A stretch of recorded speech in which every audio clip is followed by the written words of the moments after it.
Imagine a world where blindness is no longer permanent, where technology doesn't just assist the blind, but restores their sight. Well, thanks to Elon Musk's startup, Neuralink, that world might be closer than you think.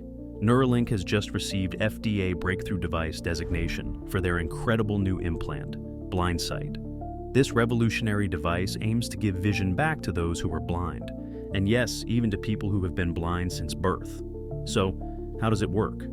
BlindSight involves implanting a microelectrode array directly into the visual cortex, the part of your brain responsible for processing what you see.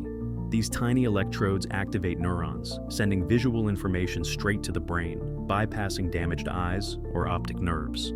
Elon Musk himself described the technology, saying the initial vision will be like Atari graphics, a bit low-res at first. But over time, it could surpass natural vision. He even hinted at future upgrades that could allow people to see infrared, ultraviolet, or even radar wavelengths.